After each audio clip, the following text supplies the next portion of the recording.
Good morning class 7। आज हम Hindi reader का पाठ 4 राखी का मूल्य पढ़ेंगे। यह एक बहुत सुंदर कहानी है जो सत्य कथा पर आधारित है। और पाठ को शुरू करने से पहले मैं राखी के बारे में कुछ बताना चाहूँगी। राखी का त्यौहार श्रावण मास की पूर्णिमा को मनाया जाता है। इस दिन बहनें अपने भाई की कलाई पर रक्षा सूत्र बांधती है और अपने लिए वचन मांगती है कि वे हमेशा उनकी रक्षा करेंगे। तो आप ध्यान से देखेंगे और सुनेंगे।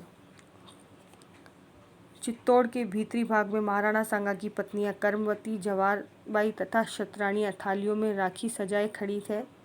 बहनें टीका करके भाइयों को राखी पहनाती और तलवारें देती हैं। कर्मवती, मेवाड़ में ऐसी रंगीन श्रावणी कभी नहीं आई होगी। भाइयों, क्षत्राणियों की राखियां सस्ती नहीं होती। ब्राह्मणों की तरह हम पैसे लेकर राखी नहीं बांधती। राखी के तारों का प्रतिदिन सर्वस्व बलिदान है। जिन्हें प्राण देने का चाव हो वे ही ये राखियां स्वीकार करें। एक क्षत्रिय कहता है, मेवाड़ के क्षत्रियों को यह बात नए सिरे से न समझानी होगी माँ। हम लोग तो सदियों से हंसते हंसते प्राण देते आए हैं।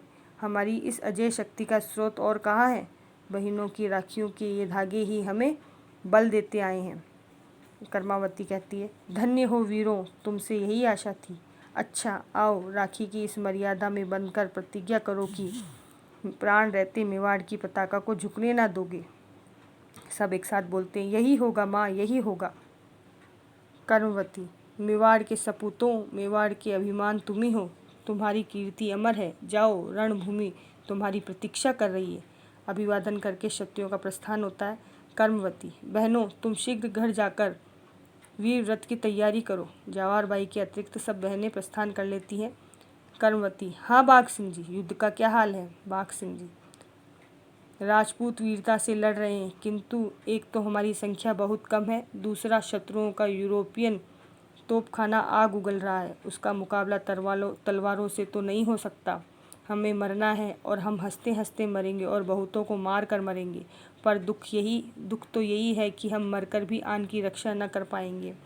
कर्मवती, बड़ा कठिन प्रसंग है। इस समय मेरे स्वामी नहीं है। उनके रहते मेवाड़ की ओर आँख उठाने का साहस किसका था? उनके आतंक से मेवाड़ के बाहर दूर दूर तक अत्याचारियों के प्राण कांपा करते थे। मेवाड़ की सीमा में तो पैर रखने का साहस ही किसको हो सकता था? बाघ सिंह जी, हमने आपसी वैमनस्य की आग में अपने ही हाथों अपना स्वाहा कर दिया है। बाघ सिंह, अब पश्चाताप करने से क्या होता है देवी, अब तो हमें मार्ग बताइए। कर्मवती, मुझे एक उपाय सूझा है। बाघ सिंह जी, क्या? कर्मावती, मैं हुमायूं को राखी भेजूंगी। जवारबाई, हुमायूं को? एक मुसलमान को अपना भाई बनाओगी? कर्मवती, चौकती क्यों हो जवारबाई? मुसलमान भी इंसान हैं, उनकी भी तो बहनें हैं। सोचो तो, बहनें क्या वे मनुष्य नहीं हैं? क्या उनके हृदय नहीं हैं? वे ईश्वर को खुदा कहते हैं और मंदिरों में न जाकर मस्जिदों में जाते हैं। क्या इसीलिए हमें उनसे घृणा करनी चाहिए? बाघ सिंह जी, किंतु और भी तो बाधाएं हैं। क्या हुमायूं अपने पुराने बैर भुला सकेगा? सीकरी के युद्धों में जख्मों के निशान क्या आसानी से मिट सकेंगे? कर्मवती, हमारी राखी वह शीतल प्रलेप है जो सारे गाँव को भर देता है। वह वरदान है जो सारे बैर भावों को मिटाकर भस्म कर देता है, जलाकर भस्म कर देता है। राखी पाने के बाद भी क्या कोई बैर विरोध याद रख सकता है? जवारबाई, मुसलमान भारत के शत्रु हैं। कर्मवती, ऐसा न कहो, उन्हें भी तो अब भारत में जीना मरना है। हमारी तरह भारत उनकी भी जन्मभूमि है।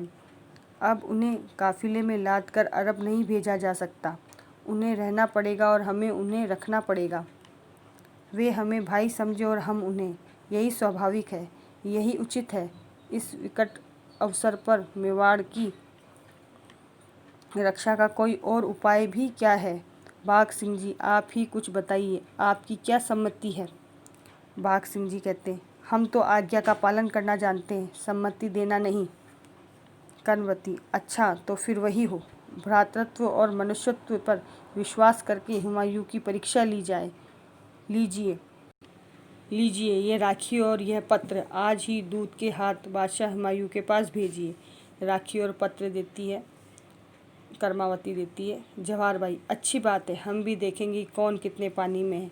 इस बहाने मुसलमान की परीक्षा भी हो जाएगी और और यह भी प्रकट हो जाएगा कि राजपूतानी की राखी में कितनी ताकत है। दूसरा दृश्य आता है जहाँ पर बिहार के गंगा तट पर हुमायूं की फ़ौज डेरा डाले हुए अपने खास तंबू में हुमायूं और उसके सेनापति हिंदू बेग और तातर खां बैठे हैं। एक पहरेदार का प्रवेश होता है। पहरेदार अभिवादन करके जहाँपनाह हुमायूं। क्या है? पहरेदार खिदमत में मेवाड़ का एक दूत आया है। हुमायूं मेवाड़ से? अच्छा, यहीं भेज दो। पहरेदार का प्रस्थान होता है। हुमायूं मेवाड़ का दूत? मेवाड़ के लफ्ज़ में ही कुछ जादू है। बयाना और सीकरी की लड़ाई में भी अब्बाजान के साथ था। राजपूतों से हमारी फ़ौज कैसे खौफ खाती थी। राणा सांगा उन्हें तो खुदा ने फौलाद से बनाया था। उनकी तिरछी नज़र क़यामत का पैगाम थी। मेवाड़ पर आजकल बहादुर शाह ने चढ़ाई की है ना। दूसरा दूत का प्रवेश होता है। हुमायूं आओ मेवाड़ के बहादुर। दूत अभिवादन करके, स्वर्गीय महाराणा सांगा की महारानी कर्मावती ने आपको यह सौगात भेजी है। हुमायूं हाथ बढ़ाकर, मेरी किस्मत हिंदू बेग, तुम जानते हो कि मैं मेवाड़ की बहुत इज्जत करता हूँ और जो एक बहादुर को करनी चाहिए। वहाँ की खाक भी सर पर लगाने की चीज़ है। वहाँ के ज़र्रे ज़र्रे में बहिशत है। तातर खां दुश्मन की तारीफ़ करने में जहाँ पनाह से बढ़कर। हुमायूं दुश्मन? हा हा हा हा, दुश्मन? आँखों पर से तअस्सुब का चश्मा हटाकर देखो। जिन्हें हम दुश्मन समझते हैं वे सब हमारे भाई हैं। हम एक ही खुदा के बेटे हैं तातर। हाँ, देखूं तो इसमें क्या है लिखा है। हुमायूं पत्र पढ़ते पढ़ते मग्न हो जाता है। हिंदू बेग क्या सपना देखने लगे जहाँपनाह? महारानी कर्मावती ने क्या जादू का पिटारा भेजा है? तो हुमायूं कहता है, हिंदू बेग, उन्होंने सचमुच जादू का पिटारा भेजा है। मेरे सुने आसमान में उन्होंने मोहब्बत का चांद चमकाया है। उन्होंने मुझे राखी भेजी है, मुझे अपना भाई बनाया है। दूत से, बहन कर्मावती से कहना, हुमायूं तुम्हारी माँ के पेट से पैदा नहीं हुआ तो क्या है, वह तुम्हारे सगे भाई से भी बढ़कर है। कह देना मेवाड़ की इज्जत मेरी इज्जत है। जाओ। दूत प्रस्थान करता है। तातर खां आपके अब्बाजान के जानी दुश्मन की औरत ने? हिंदू बेग उसी औरत के जिसके खाविंद ने कसम खाई थी कि मुग़लों को हिंदुस्तान से बाहर खदेड़े बगैर चित्तौड़ में कदम न रखूँगा। हुमायूं अफसोस कि तुम इस राखी की कीमत नहीं जानते। छोटे छोटे दो धागे भी जानी दुश्मन को मोहब्बत की जंजीरों में जकड़ देते हैं। यह मेरी खुशकिस्मती है कि मेवाड़ की बहादुर रानी ने मुझे अपना भाई बनाया है और बहादुर शाह से मेवाड़ की हिफाजत करने के लिए मेरी मदद चाहिए है। तातर खां तो क्या जहाँपनाह ने उनकी इल्तिजा मंजूर कर ली है? हुमायूं यह इल्तिजा नहीं, हुक्म है। राखी आ जाने के बाद भी क्या सोच विचार किया जा सकता है। आग में कूद पड़ने का न्योता है। हिंदुस्तान की तारीख कह रही है कि धागों ने हजार कुर्बानियाँ कराई है। मैं दुनिया को बता देना चाहता हूँ कि हिंदुओं के रस्म व रिवाज मुसलमानों के लिए उतने ही प्यारे और पाक हैं जितने उनके लिए। तातर खां एक मुसलमान के ऊपर एक हिंदू को तरजीह है। हुमायूं कहता है, कौन हिंदू कौन मुसलमान, मैं यह खूब समझता हूँ तातर खां। मैं जो कुछ कह रहा हूँ खुदा की हिदायत के मुताबिक कह रहा हूँ। तातर खां एक काफिर कौम को मुसलमान के खिलाफ मदद दे रहे हैं, क्या ये खुदा की हिदायत है? हुमायूं तुम भूलते हो, हम सब एक परवरदिगार की औलाद हैं। हिंदुओं के अवतारों ने और तुम्हारे पैगंबरों ने एक ही रास्ता बताया है। कुरान शरीफ में साफ साफ लिखा है कि हमने हर गिरोह के लिए इबादत का एक ख़ास रास्ता मुकर्रर किया है जिस पर वह अमल करता है, इसलिए उस पर झगड़ा न करो। तुम्हें साफ बताया गया है कि नेकी यह नहीं है कि तुमने इबादत के वक्त मुँह में मशरिक़ की तरफ किया था या मगरिब की तरफ। इसी तरह कोई ज़ाहिरा रस्म व रिवाज कर ली। नेकी की राह में तो उसकी राह है जो खुदा पर, आखिरत के दिन पर, सारी खुदा रात किताबों और सारे पैगंबरों पर ईमान लाता है। अपना प्यारा धन रिश्तेदारों, गरीबों, जायरत करने वालों, मांगने वालों की राह में और गुलामों को आज़ाद कराने में खर्चा करता है। जो बात का पक्का है, जो डर और घबराहट, तंगी और मुसीबत से मुसीबत के वक्त धीरज रखता है। ऐसे ही लोग जो बुराइयों से बचने वाले हैं। यह बात हिंदुओं की मजहबी किताबें कहती है। और फिर मज़हब दोनों की दोस्ती के बीच में दीवार कैसी? तातर खां, वे हमारे पैगंबर को नहीं मानते। हुमायूं, और तुम उनके पैगंबर को मानते हो? तुम्हारे कुरान शरीफ में तो तुम्हें हुक्म दिया गया है कि तुम दूसरों के पैगंबरों पर भी ईमान लाओ, उनका यकीन करो। सच्चाई जहाँ भी रोशन हुई है, जिस किसी के मुँह से रोशन हुई है, सच्चाई है, खुदा की साफ हिदायत है, तो भी तुम हिंदुओं के धर्म और उनके अवतारों की इज्जत न करते हुए उनसे लड़ते हो। राजपूत इस वक्त सच्चाई पर हैं और बहादुर शाह गुमराही है। सच्चे मुसलमान का काम सच्चाई का साथ देना है, चाहे उसे मुसलमान के खिलाफ ही क्यों न लड़ना पड़े। बस आज ही मेवाड़ की तरफ कूच करना होगा। हिंदू बेग, मुझे हिंदू मुसलमान का ख्याल नहीं, पर मैं समझता हूँ कि शेर खां को खुला छोड़कर मेवाड़ की तरफ लौट जाना खतरे से खाली नहीं। हुमायूं, अब सोचने का वक्त नहीं है। बहन का रिश्ता दुनिया के सारे दुखों, दौलतों, ताकतों और सल्तनतों से बढ़कर है।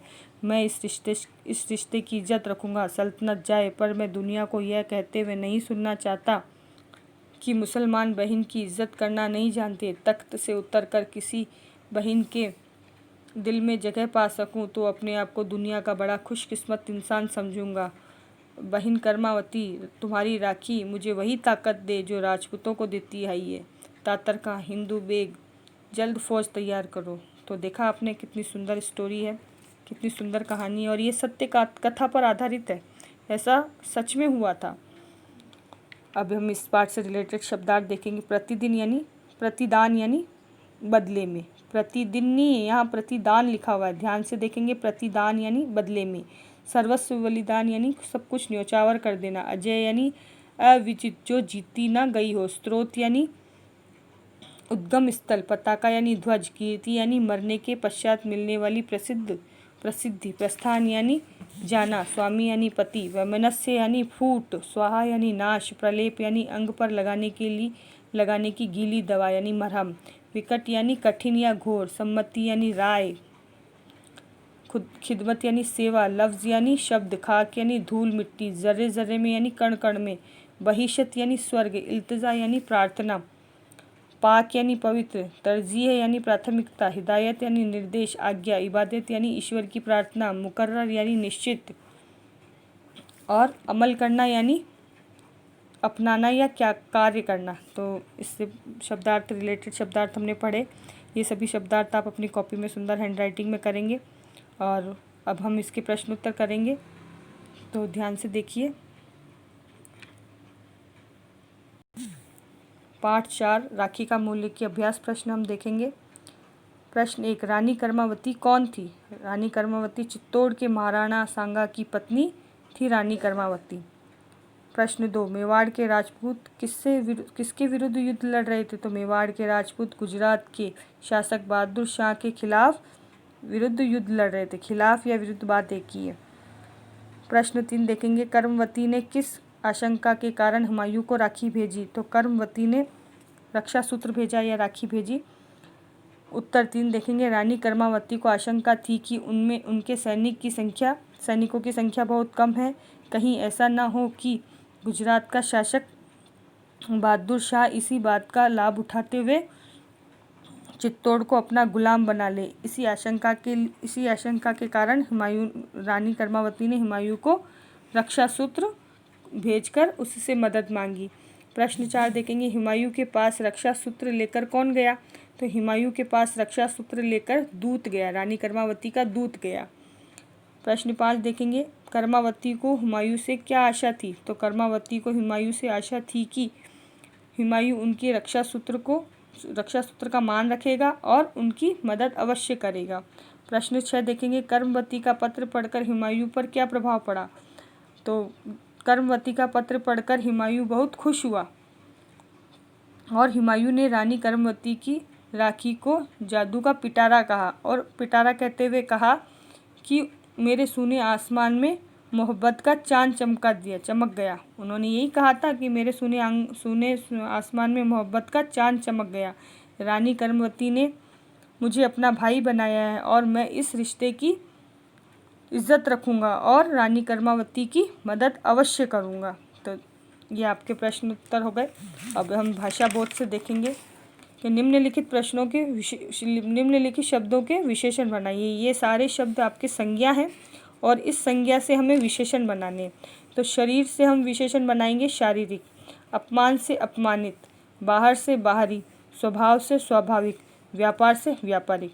तो इस तरह से आपका ये लेसन 4th लेसन राखी का मूल्य समाप्त होता है। नेक्स्ट वीडियो में हम लेसन 5 करेंगे और आपको सभी प्रश्न अपनी कॉपी में सुंदर सुंदर हैंडराइटिंग में करने हैं, याद करने हैं। और अगर आपको ये वीडियो पसंद आता है तो प्लीज़ लाइक कीजिए, सब्सक्राइब कीजिए और बेल आइकन को ज़रूर दबाइए। Thank you.